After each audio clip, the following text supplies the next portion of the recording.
Hi there, traders. This is Brad Gilbert with the FX Market Insight for Tuesday, the 24th of November. All right, now, as we come through the basically the start of the week, and that's the kickoff of the North American session, US equities up over 1%. It's a bit of a strong boost, bit of a risk-on situation. See the Aussie, Kiwi, CAD, should they rally? Well, generally they would, but they've sort of dribbled off. Now, what we've seen is a massive dollar buy situation, and this was not easy by any stretch. You'll see on the other charts when I show you in a sec. But so this little false breakdown here on the dollar index looked like a lot of the stops were under 92, the figure. So they just hold in there, short-term break on the short-term support. And then they've screamed to the top side as these manufacturing and services PMI data come in much better than expected. Now, this is, you may be sort of sitting there scratching your head wondering, did you get it? Why'd you miss it? All these sorts of things. This is the first time the macroeconomics have really come into play for some time, and it's a really positive sign. If you have a look across the news now, what we're slowly doing in the US is diffusing all the unstable, uncertain events, right?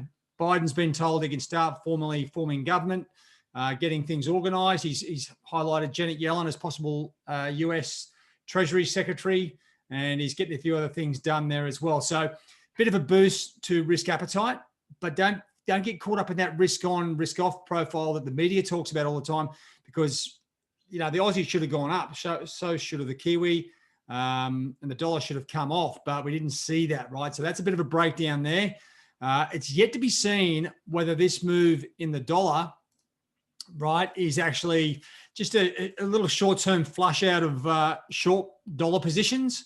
Okay, so we've seen that escalate. It's drifted back just above that previous resistance level. So it's not certain yet. What the market wants to see is, what happens with the next batch of economic fundamentals out of Europe, out of the US? Do they impact or not? And that's what we're looking for, some sort of connection here. And if you're looking at the dollar index on a daily basis, well, it's business as usual there. So don't get caught up in the noise of the hourly market when the dailies are telling us there's not a lot going on just at the moment.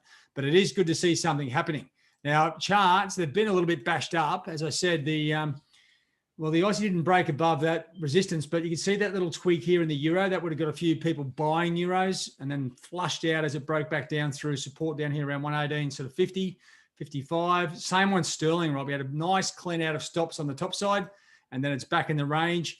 Doesn't change the overall long-term bullish picture on sterling, but it's a bit of a kick in the guts, and you can see a bit of an unwind of the safe haven, the yen. It's back up, 60 points. So it hasn't gone far, 60, 70, 80 points, but it's enough to really curb things. Kiwi is a standout pair. It's the strongest pair against the dollar out of all currencies. Okay, so I'll show you that in a second, but it's a bit of an odd one. You can see the convoluted price action here in dollar CAD. Oil back at $43. You think it supports a lower dollar CAD, but really over the last sort of week or so, it's just trading sideways, right, in a decent sort of range. Now, just coming back to what I want to show you is just start to get a little bit, start exploring the data, right? So this will mean a couple of different things. So if you do have Metastock, right, looking at where the correlations are with the equity markets, are the equity markets impacting?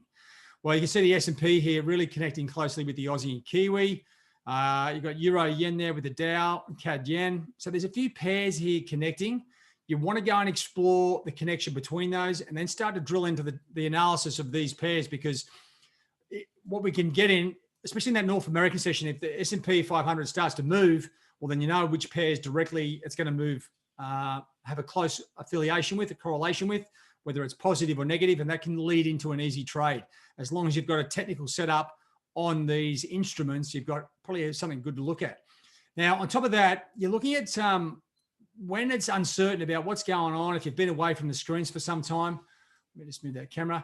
I'm looking at the pairs here that what's been happening over the last sort of 1 month picture on an hourly basis. The Kiwi here at the top, which is the grey pair, is up 3.8%, right? Compared to, say, the Aussie, which it correlates with 98% of the time, it's only up 2.6%. Sterling's up 2.2%. And then you look at Euro, right? You think it's the big brother. It's pretty much flat.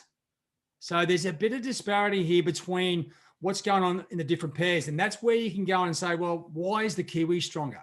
Now, I can tell you that there's nothing's changed in New Zealand. It's full lockdown. There's no international travelers, which is tourism is their biggest sort of asset.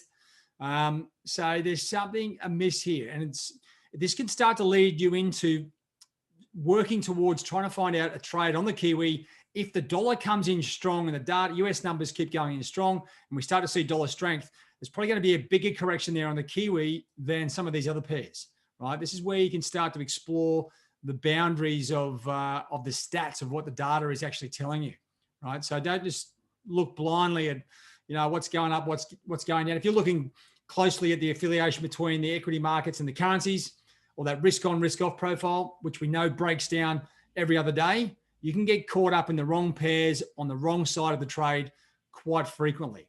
Now, just looking at the daily market insight, the short term, now just so you know how to read this, get the long-term trend, short-term momentum, and short-term status. Well, short-term, the dollar's broken up sort of on a short-term basis, same with dollar yen. Euro's broken down, and so is the Aussie, right? But they aren't really going, obviously, with the current trend. So it could be a short-term move, and that's it. The closest levels here, now just to give you a bit of heads up, support 92 the figure, and the D stands for the daily chart. That's a daily trend line, right? Stronger than, say, an hourly trend line. So check those out. There's I still don't, until these pairs, until the long-term trend really matches up with the short-term momentum, you can't really confidently go on with a really big trade. Okay, there may be some cash in it for sure, but don't get caught up in long-term thinking. And that's where the potential trading opportunity I posted yesterday. I've got a line through this at the moment because the dollar index short-term breakdown shoots up. Well, that trades off the table, and that'll probably send the dollar index into a bit of a sideways move.